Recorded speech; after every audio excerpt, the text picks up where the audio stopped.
Those are all up, which allows me to get outside cut with it and finish up and then go ahead and engage.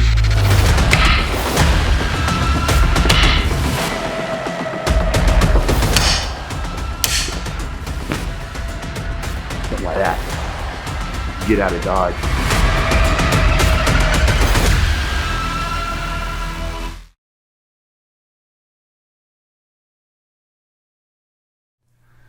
So we're here today to talk and work through some of the advanced movements in the Defondo style.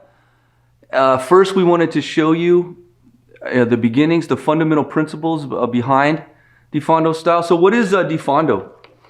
Grandmaster Tony Somera has done a series of videos that I urge you to check those out. We're going into much greater detail of what the Defondo style means. We're going to look at it briefly and mainly look at some of the methodology of how you actually train in that style. Defondo is part of the 20 styles of Grandmaster Leo Giron, the Giron System, which is composed of the styles in the Master's fan. They go from the new style, the Cabal 1 style of Larga Mano, the killer style, the famous style of Grandmaster Leo Giron where he fought on the battlefields of World War II. And Defondo is the other side, the old style, the kataanan style, often referred to as the anchor style. Anchored because of the way that it is strong stances and fondo fuerte, strong positioning, but mainly because at this point, the fan opens from Defondo towards Larga Mano. It anchors the fan. In times of war, we would go from the Larga Mano style the other way. The intermediate styles in between fill in the gaps between the old style and the new style.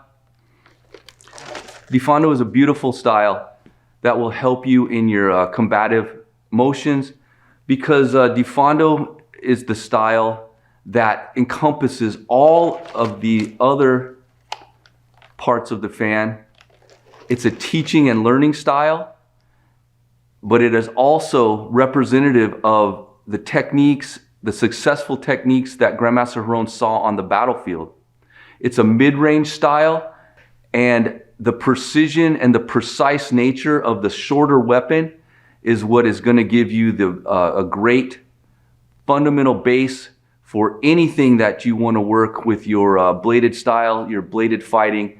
And I encourage you to use the Defondo style as much as possible to gain knowledge in any bladed art.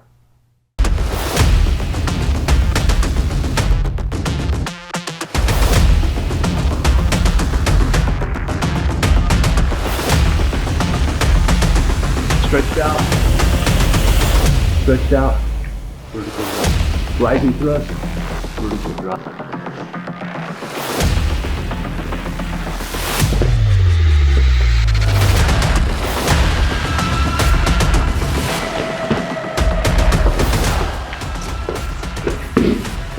Vertical drop and redonda.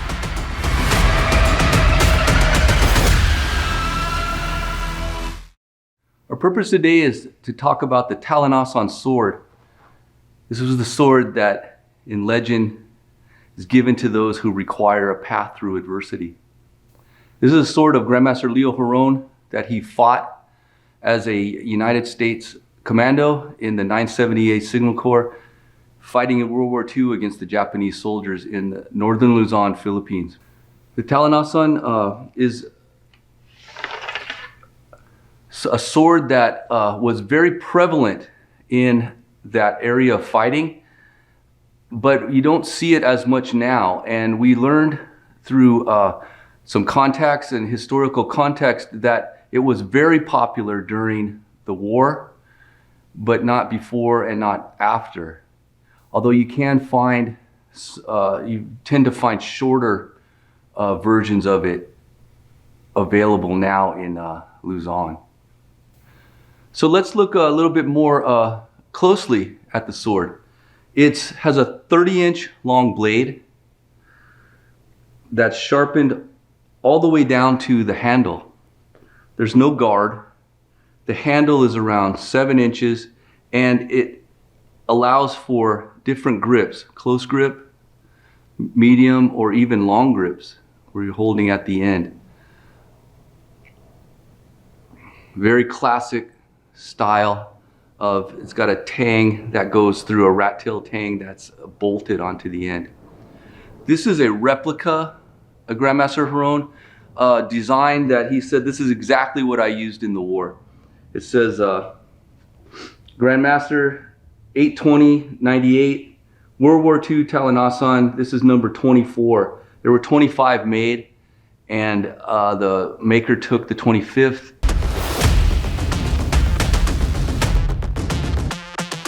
And as he comes, I'm just gonna duck underneath to the outside, and I'm gonna get my cut and finish. Deflecting, gain the edge, finish that blade deflection.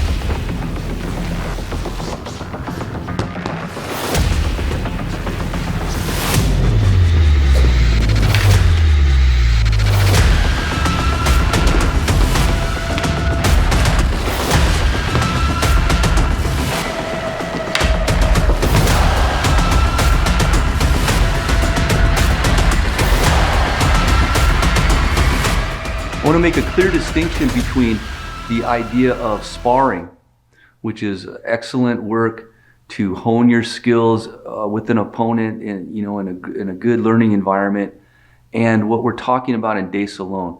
De Salon comes from the side that we call estilo matador, the killer style, terro grave targets, the deadly striking. This engagement must be ended immediately.